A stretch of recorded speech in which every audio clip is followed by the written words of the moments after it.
तर हे बघा, ह्या ब्लाऊजचे सर्व मार्जिन जे असणार आहे ते आतमध्ये गेलेले. हा कटोरीचा भाग आहे, हा स्लीव्ज आहे आणि हे आपलं मार्जिन.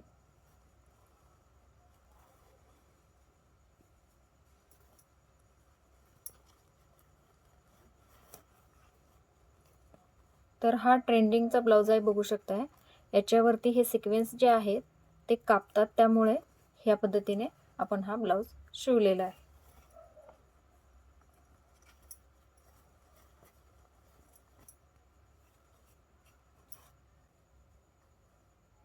हे बघा, ह्या पद्धतीने बाही लावलेली आहे, म्हणजे दोन्हीकडून मार्जिन आपलं आतमध्ये गेलेले ह्या पद्धतीनं बघू शकता इथं.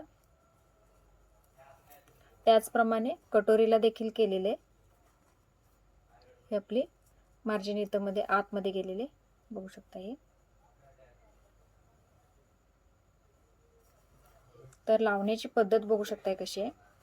तर ही बाही मी पहिल्यांदा तयार करून घेतली होती, मग लावताना मला लक्षात आले की हे टोचणार, ह्यासाठी मी हे परत असं केले. जर तुम्ही बाही तयार नाही केला असेल तर इथं जोडून तुम्ही खालच्या बाजूने फोल्ड मारू शकताय.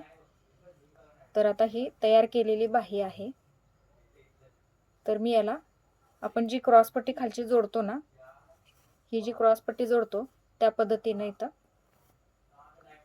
जोडलेले. म्हणजे काय केलं तर सवस बाजूवरती हे बाहीचा भाग ठेवलेला आहे आणि सेंटर पॉइंट कडून लावलेले आहे. तर हे अस्तर ह्या बाजूला. आता हे मी इकडून ओपन करून दाखवते तुम्हाला. पाठीच्या भागाकडून आपल्याला बाहेर काढायचे, नाही तर सगळं आत बाहेर करायला लागेल. त्यासाठी हे थोडं थोडं ओपन करत जायचं.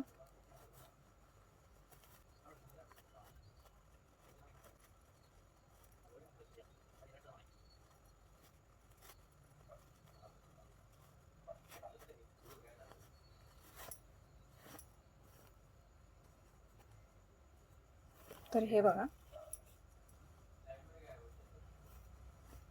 तर हे बघा,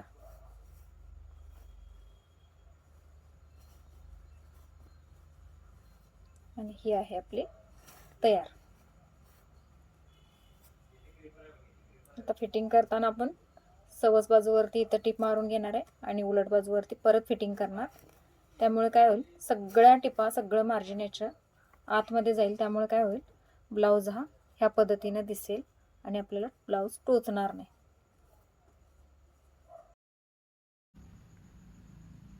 तर ही आपली तयार बाही आहे आणि त्याला ह्याप्रमाणे ठेवून घ्यायचं. म्हणजे सवसवरती सवस आणि सेंटर पॉईंट जुळवून घ्यायचा.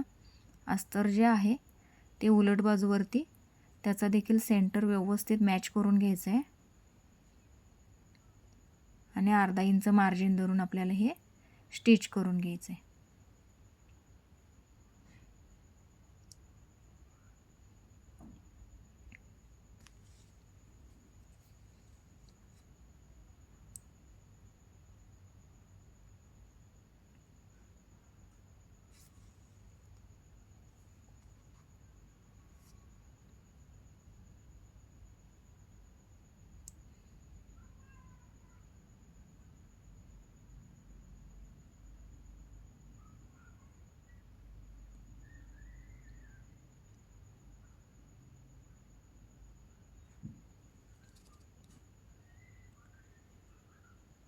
अगदी व्यवस्थित काठाला काठ जुळवून परफेक्ट अर्धा इंचानं मार्जिन घेऊन शिलाई देऊन घ्यायची.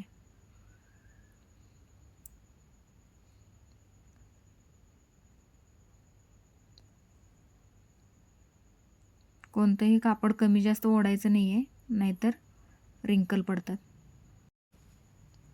व्हिडिओ कसा वाटला ते नक्की सांगा आणि आपल्या अश्विनी सारीज 653 या चॅनलवरती ऑनलाईन साडी खरेदी करू शकता तुम्ही.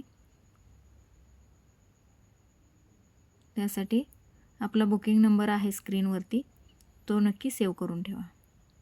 धन्यवाद.